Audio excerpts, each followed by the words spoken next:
Hello and welcome back to another Mumsnet Live. I'm Amy from Mumsnet and I'm joined today by Rowan, who is also from Mumsnet, our Head of Press and Campaigns, and I'm joined by Jackie Leaper again from Scottish Widows. You might remember before Christmas we ran another Facebook Live that was all about the pension pay gap. We're back again today, still talking about pensions, but this time about auto-enrolment, which is also known as the upcoming changes to workplace pension contributions. We are giving away an Amazon Echo Dot today, so if you've got any questions, comments, thoughts, get them down into the comments and you will be in with a chance of winning that. But I'm just going to jump straight in because we have got loads of questions coming in already, so I want to make sure we've got enough time to cover them. Jackie, could you just fill us in briefly on what is auto-enrolment, what does it mean, what's going on? Yep, Amy, so automatic enrolment was introduced by the government, recognising that there was a huge gap in workplace pensions, particularly in the smaller employer categories, and that a lot of people who were in employment were missing out on the opportunity to either get contributions from their employers that already had schemes or employers indeed that did not have schemes. So it was set up, everyone is automatically enrolled into the workplace pension scheme, even the tiniest of employer has to have one, so even a one employee firm has to have one of these workplace pensions. And then what's been happening is there has been a step up in the rate of contributions to ease people in. So from April of this year, we go up to 8% in total of your salary. And that's been from a position of 2% when it was first introduced 5 or 6 years ago. So to be honest, it's a fantastic initiative. 10 million people have come into the scope of pension saving since automatic enrolment was introduced. So in that sense, it's been a huge success. But this is quite a timely thing because this big step up in contributions really will get people to a really good level of saving. And a lot of people really don't engage in these things and don't really understand if it's worthwhile. And what are the Mumsnet users saying about this? Because obviously this could have massive effect for... Yeah, so it's quite interesting in general on Mumsnet. You have the people who are really self-confident about financial decisions and about their financial planning. But then you have this really big group of people who fundamentally feel quite ashamed, I think, because they're parents, they see themselves as being responsible, they're responsible for their children's future. They work really hard. They, get every single penny's worth of value out of a £10 note when it comes to household budgeting. But they're really conscious that in the long term, they're kind of facing a bit of a black hole. And one thing that they really hate is the idea that they might end up having to ask their children to help them with financial support in the future.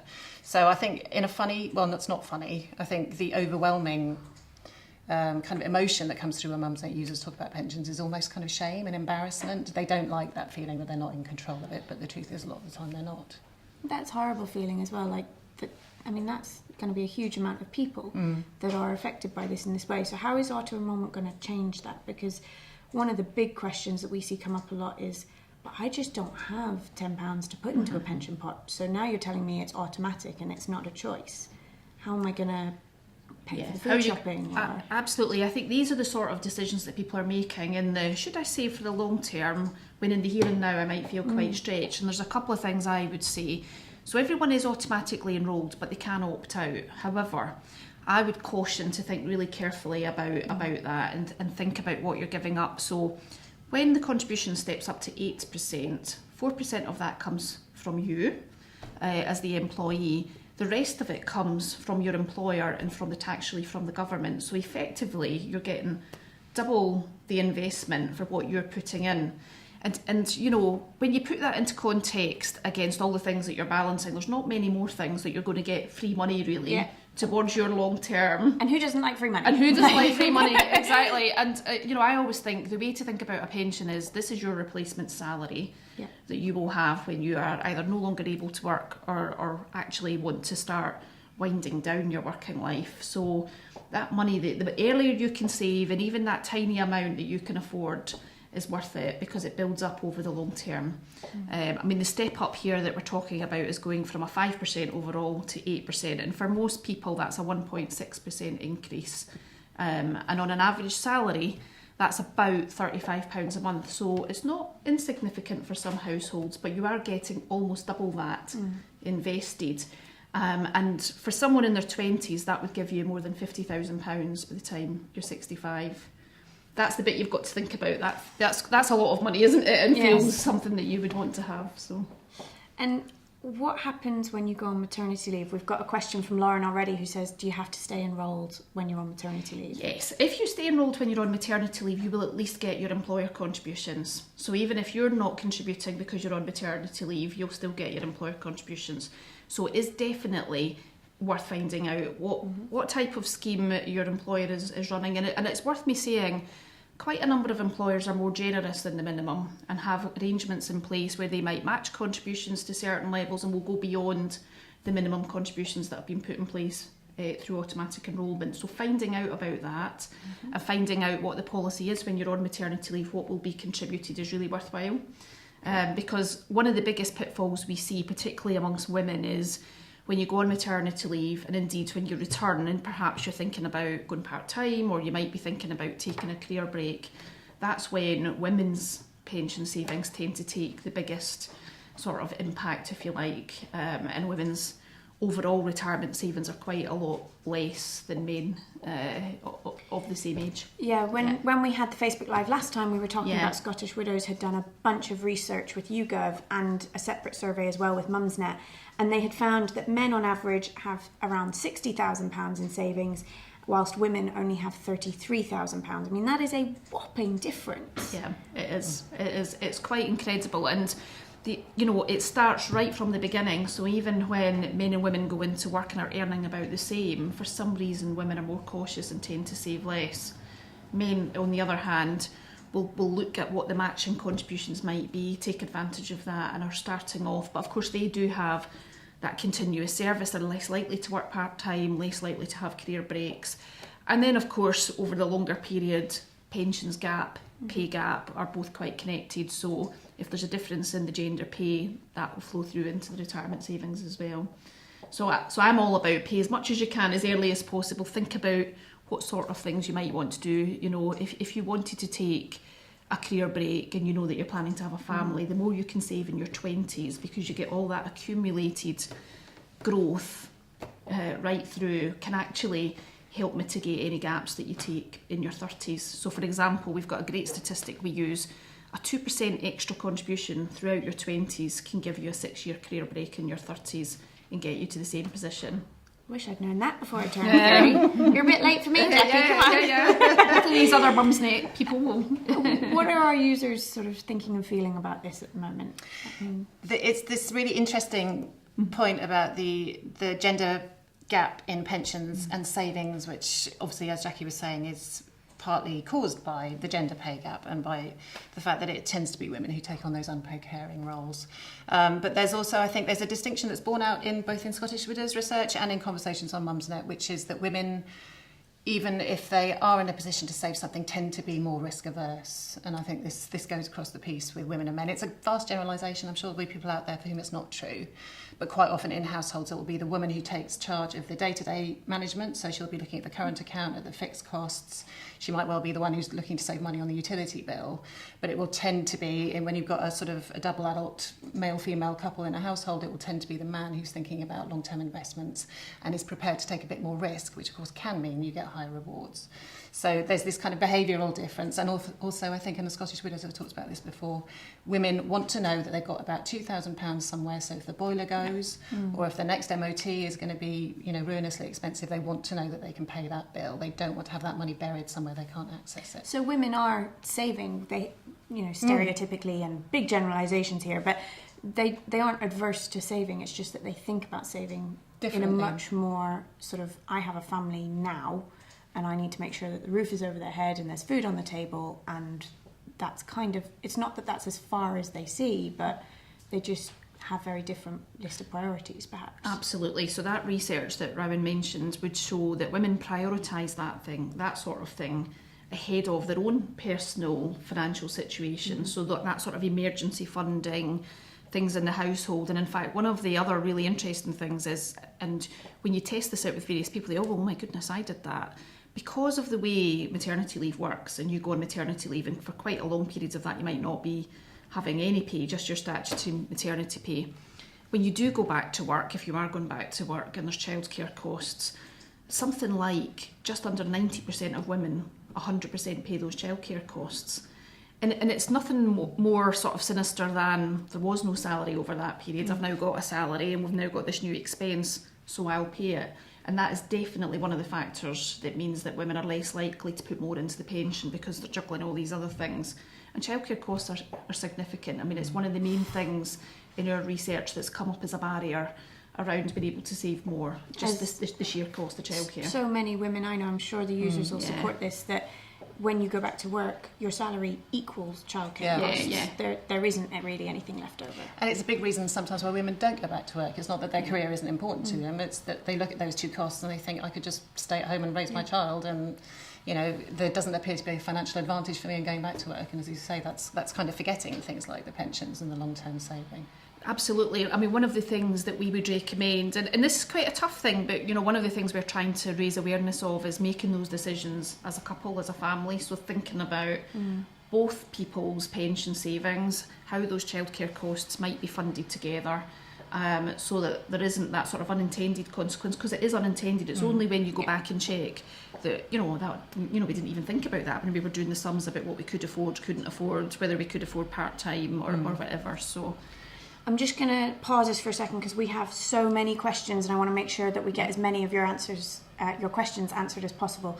So Joe asks, if you are auto-enrolled into a pension, is there a tie-in period, which means you can't leave? No, there isn't. Once you have been automatically enrolled, you can opt out at any time. Now, there is a period in that sort of 3-month window when you're most likely to opt out, but actually we do see people ceasing contributions at any time now. If you opt out in the 3 months, you'll get a refund of your contributions. If it's after the 3 months, the contributions that have been invested will stay there, but you can stop paying in at any time. So you could almost take a payment break. You can do that. If you are having financial difficulties, you can do that.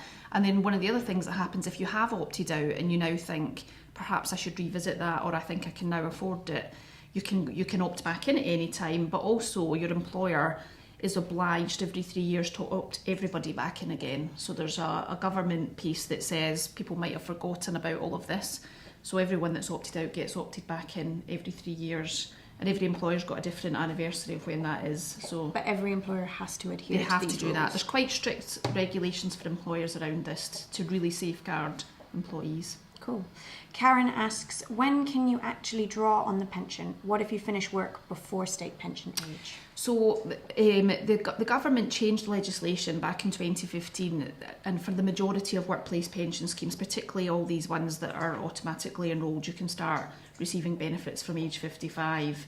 And it's quite flexible now about how you receive those benefits. So depending on how much you've saved, what else you might have, what other savings, assets, you can either take a sort of flexible income, you can convert the fund that you've built up into what is called a sort of lifetime income, or an annuity is the sort of jargon word for it. Or you can indeed, if it's quite a small amount, you can fully encash. There are some tax implications of some of those decisions, but it's quite flexible. So age 55 is the magic age, and a lot of people generally are starting to make much more specific planning about what retirement might look like from about 55. So we see a lot of engagement around that age now from our customers. Great. And Claire says, surely auto-enrolment means everyone will be sorted for old age. Are there any negatives? So, I am a huge fan of automatic enrolment, but 8%, in my opinion, is not enough to give you a really, not even a comfortable retirement, even just a basic retirement. So, our research would say a minimum of 12%. Actually, that is widely recognised across the pensions industry. The 8% probably isn't quite enough. But, I think we have to make sure that this part has worked. Really think about the engagement side, and the government are reviewing the contribution levels. That might get looked at again in the future. But I would say to anyone, think about how much, if you can afford more, put it in, you won't regret it. We have a follow-up question to earlier about opting out. Colette says, if you opt out of the auto-enrolment, can you change your mind and come back and opt in? It sounds as though you can. You can, yes, you can. You can opt in, and actually I would say opt-out levels have been pretty low. There was a little bit of a worry because this is the second step up. The last April we saw contributions step up.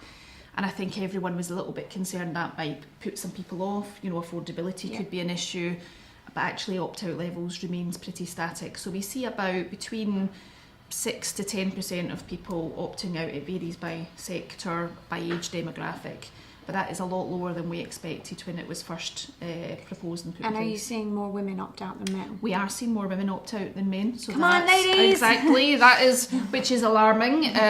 And the other thing we see in an area that we've been lobbying is there are more women that fall outside of the threshold for automatic enrolment. And what is that? So the thresholds are you must be earning £10,000 or more, and you must be aged over 22 or more. And it's the earnings threshold in particular that's an issue for women who might work part-time and might have several jobs, because it's looked at on an employment by employment basis. So if you had 3 jobs and they were all £8,000, you wouldn't qualify.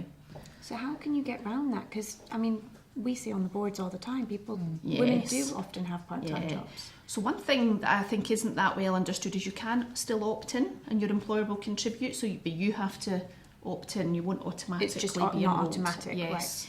And what does that mean for people who are self-employed, for example? Obviously, they won't have auto-enrolment. They won't have automatic enrolment, and therefore they have to think about putting in place their own provision for retirement. That is a huge area, I think, where people probably are fairly underinvested in, and it is an area the government is looking at. So I think if you're self-employed, have a think about what are you putting in place. You can still take out your own pension, you can still save towards that yourself, you can still qualify for tax relief. But you would have to go away and arrange that. We'll have to have you yourself. back, and we can talk about that whole other area another time. Yeah. We've only got 6 minutes left, so if you do have any more questions, get them in quick. Don't forget, anyone who comments is getting put into a draw for an Amazon Echo Dot. Laura asks, do you think the contribution levels will continue to go up? It's a good question. I'm a bit biased because I would love them to go up because I think it's been successful, and I think if it's done gradually, I don't think you miss it. You just budget in the way that you do for a lot of your other bills. So I would like to see it go up because I don't think 8% is enough. I think there's still a bit of a concern around let's get through this next phase, see how the 8% lands, and then and there's some other things around reviewing some of those thresholds I mentioned. So there's definitely some work being done to say how could we improve it further and how do we bring more people into scope. Good. And Tracy says, if you want to increase, do you go directly to your workforce or do you go through the pension provider? I would start with your employer. It's a great question. I would start with your employer first, but you could actually do either. One will either direct you to the other or be able to facilitate it for you. A lot of the big employer firms run it through payroll, and therefore they expect to be notified and will just make it all work for the individual, but equally the provider can help support that and will link back with the employer. Cool. 3 minutes, and I'm just going to try and whiz through as many as I can. Joe says, can you transfer your auto-enrolment pension to a private pension? Absolutely. In the vast majority of cases, this is something you need to check the rules with your provider on the rules on transferring in an old pension or, in fact, moving the money that you've accrued. The majority of providers now, the schemes that have been set up are very portable. I mean, probably the most popular thing we see from people is sweeping up old pensions that they've got from previous employments. People move jobs much more frequently than they did a long time ago. And actually people lose track of some of those pension pots. The government do a great finder service. If you go onto the government website on pensions. Do you have a pen? Yes. There is a way that you can trace old pensions if you think you have some and you don't know where they are. But that is definitely one of the most popular things, because consolidating it all and seeing it all in one place just makes it easier, I think, to track what it is you're saving. We've got 2 questions. Last one from our people tuning in today is from Laura, and she says, I'm about to start a new part-time job and won't be earning enough to be automatically opted in.